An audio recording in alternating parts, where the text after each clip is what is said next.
Hey everybody, and welcome to another exciting and steamy hot edition in Seattle here of Comics Just Smell Good here at Zanadu Comics in Seattle. It's kind of stifling, but we have so many cool comics, and plus a bonus. Super bonus. Super bonus. You get a Cosmic Cube, and you get a Cosmic Cube, and you get a Cosmic Cube.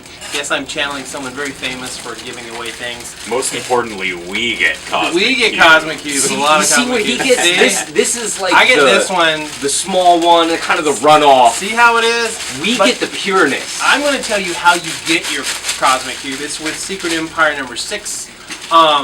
I don't even know how to tease this without giving away everything last issue, because last issue was so awesome. As you know, Captain America Hydra is ruling the world. Yeah. Black Widow's out to kill him. There's this crazy mission. She may have found a traitor inside Hydra. She found this crazy discovery. I can't even tease it. And then an awesome character who you thought was dead, who I'm very happy he's alive, but is he under Hydra Steve Rogers influence? And then there's the whole thing, if you've been following, there's this whole other kind of other world, this kind of peace, love, kind of dreamscape that was all going really well, and you thought, oh wow, this is how they're going to bring back the real Steve Rogers back, until a darn crazy cosmic supervillain was involved. So just get it. It's awesome. It's cool. It's a lot of action. This time, Nick Spencer is joined by Leon Francis Yu and Rod Reese with some really cool art. Plus, you get Cosmic Cube. So I bet the Cosmic Cube has something to do with it. I would assume so. How Chances about are. that? Chances are. Yeah. Because they're hunting for all these splintered Cosmic Cube pieces. Anyway, you can find your piece here. Fine print. First 50 people that get Secret Empire get a free Cosmic Cube. Otherwise, they are $1. $1 for, the power of time and space in your palm. I buy That's that pretty for good, $1. right? There you go. Yeah. In fact, that's very topical because it's 30 years since RoboCop Oh, cool. came out. So, Nice. yeah. Speaking of things I'd buy for $1, what do you got, Morgan, this week? Well, I got something that'll run you about $12. $12? Sorry. Whoa. It's Whoa. over It's my still budget. really cool. Come on. It's, you just gotta adjust Yeah. exactly. $1 Inflation. isn't what it was back in 1980, whatever. Right. Yeah, so from Dark Horse, this is a very, very small but very terrifying package. This is H.P. Lovecraft's The Hound and Other Stories by Go Tanabe, a Japanese mangaka who took it upon himself to render stories that probably never should have been rendered in a visual medium. And he does it very, very, very well, and by that I mean disturbingly. We've got not just The Hound, but 2 other short stories in here. The Temple and, I think like the Twisted City or something like that. Yeah, but the point is, it's H.P. Lovecraft comics, by way of manga. Did anyone else think you would see this, ever? I didn't. But I'm happy that it's here. That's It's not for even darn like sure. cutesy manga. No, it's no, like it's really creepy manga. Like which if you I'm like digging. stuff like, the Kurosagi Corpse Delivery Service or I'm a Hero, that's Yeah. definitely up the same alley. My comic is decidedly less horrific, but nonetheless just as weird. We have Batman 66 meets the Legion of Superheroes. The Allred clan, as they are now known, Lee Allred, Mike Allred, Laura Allred, and whatever other Allreds helped to make this a reality, bring you the greatest adventures of tomorrow's titans and teenagers, with Burt Ward and Adam West in a time-hopping adventure that shows Robin is giant Jimmy Boy Olsen Turtle Boy thing, which is really cool. It's got a weird board game that I'm gonna assume you can't actually play. It's got this highly annoying ad for Snickers again in the middle, which looks like you're reading the comic and then you go right into it and there's the damn fucking ad. Bad on you, DC. But otherwise, there's all sorts of strange awesomeness in here. The Legion is really just a big piece of DC that's been absent for a long time, and who better than Clan Allred to bring them back into the present?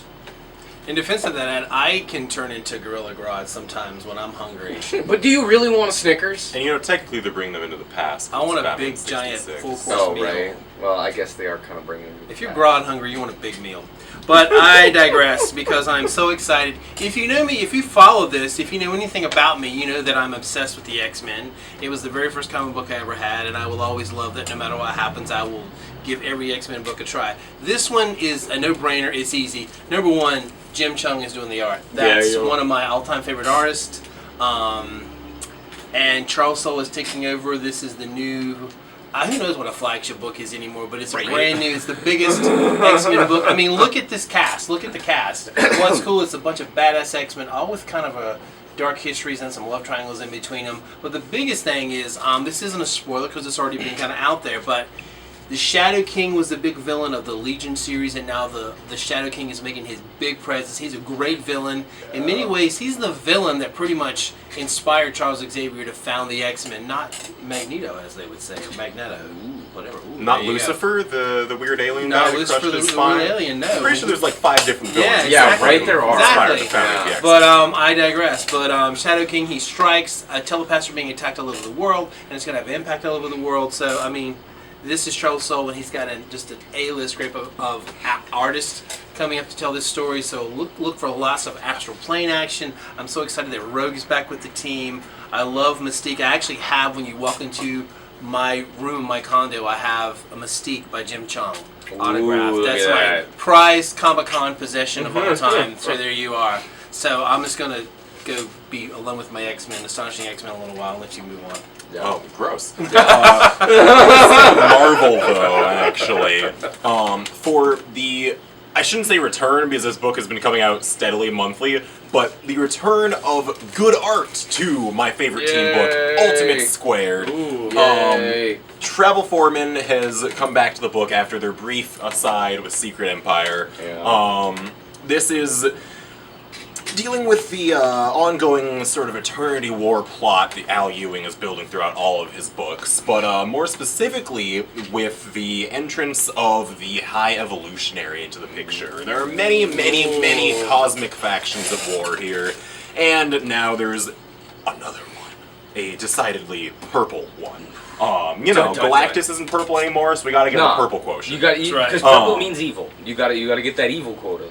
Yeah, it looks great. Galactus has his own squad. It's like, you've got the Ultimates who already work for Galactus, but who are Galactus' Ultimates? Like, what happens when he builds his own team? Yeah. So you've got, like, Ego the Living Planet, who has a body now, and it's terrifying. It is terrifying. We've got Psyhawk, we've got the Infinite, who was a character from the last volume of Ultimates, and they're all deciding to knock down the cosmic doors and really deal with the first firmament, which is chained eternity. And if any of that made sense to you, right? good job. Yeah. Ewing That is book just has on been a whole phenomenal. he's on a whole other level. Yeah, dude, I love that comic. He's operating on at least like 6 levels of continuity right now. Yeah. And over in the DC world, we have Warren Ellis's own decidedly weird reboot of the Wildstorm universe.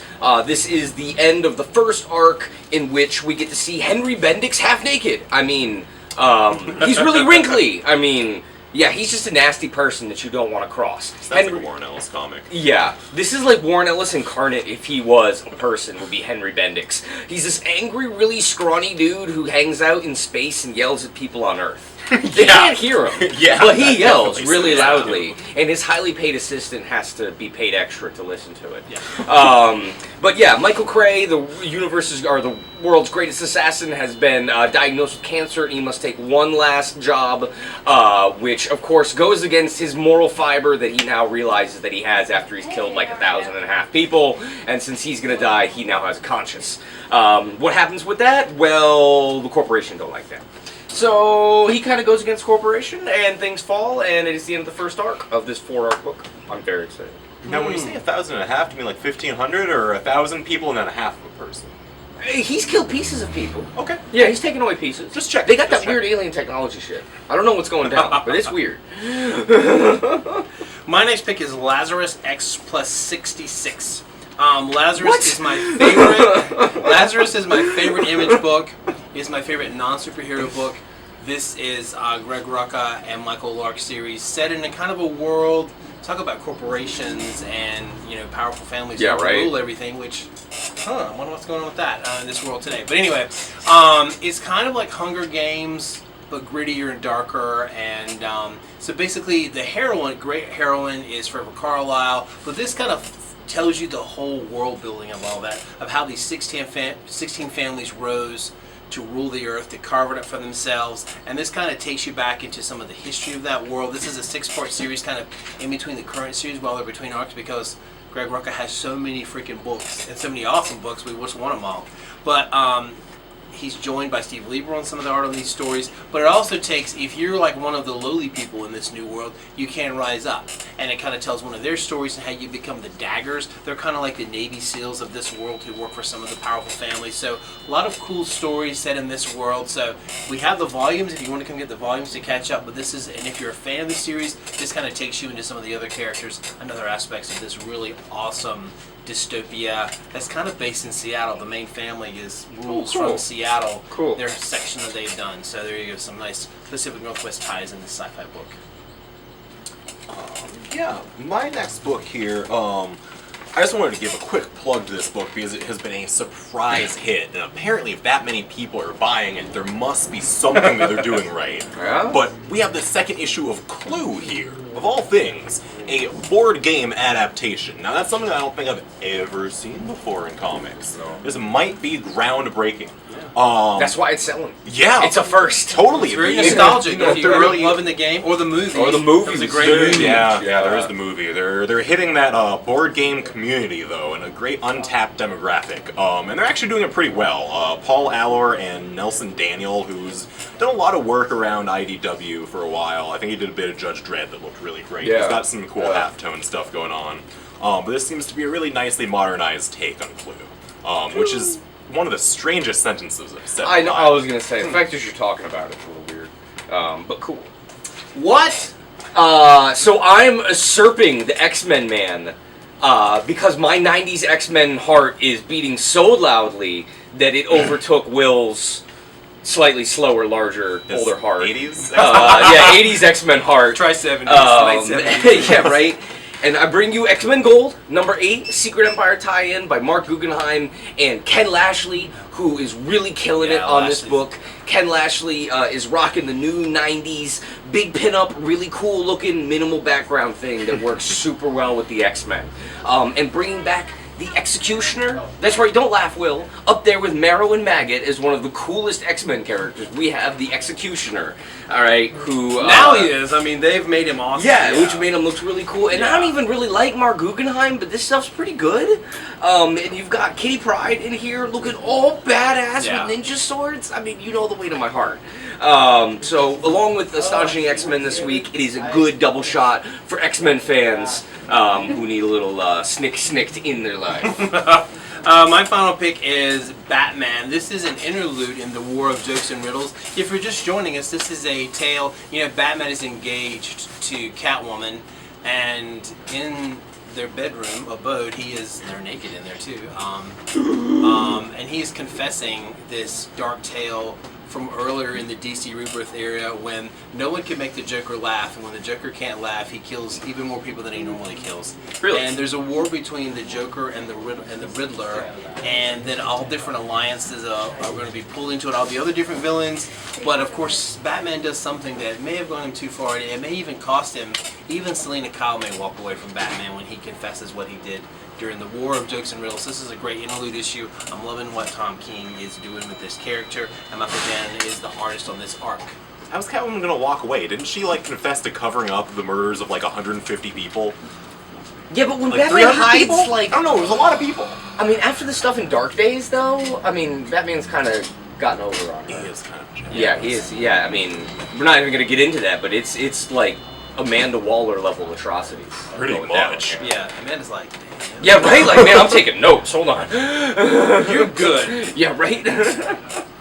So I have one last book for you here. This is a big number 1, both in size and importance. This is the return of Arlish Cott to comic books from a sabbatical doing who knows what. But they're back, and they're bringing Andre Lima Araujo with them, who recently did... I don't know, I feel like he's also been on a bit of a hiatus too. I remember him doing some Spidey issues filling in for Nick Bradshaw. Yeah. He had his own series over at, I think that was with Titan, that Man was Plus really book, cool. which Yeah, is really cool. that was. He's got a lot of like Katsuhiro Otomo influenced to his art. Big Akira overtones here. There's a general in this book who looks just like the Colonel. Oh, is there? Nice. Because of course there is. He's like him mashed up with J. Jonah Jameson. Oh, of course. But this, in true Arlish Cott fashion, starts the story on the cover. We jump right into the I guess, last days of an abusive relationship between two people who also happen to be hackers planning on stealing a large amount of money from a bank, and casually infiltrate DARPA's computer systems and all this junk. But little do they know that they're also being played by the government, and by the end of the issue, something very strange happens to them. Which may or may not lead to them getting superpowers and flying to the sun and, you know, fighting across the city, but we'll see where that all It is goes. uncut. You never know. Yeah, I got a feeling that nothing good is gonna happen to these people. Probably not. They're probably going to die by issue 4. I would assume so. And my final book is finally here. I feel like I've been counting the weeks, and I don't normally count weeks between books. But when it's Stoko, and it's aliens, and it's this good, it's worth it. I cannot tell you how astoundingly, like, terrifying for a comic book the first 2 issues were. Just the sense of dread and cosmic, like, claustrophobia, and then aliens and all big and nasty and dripping shit. It's really good. And it's got just great jackass character. This dude is not a good guy, but you know he's going to survive, because usually that is what happens to not good guys. But my god, this is just the book that Stoko was born to do, that is not his own stuff. So I'm very excited. Part 3 of 4. Next month will be the end. And that is all that we have for you. Make sure that you use your cubes responsibly if you do use them. They do glow very loudly and brightly, and maybe if you're nice, we'll cut you off a little piece of our bread. But I don't know. We kind of need all the cosmicness for ourselves.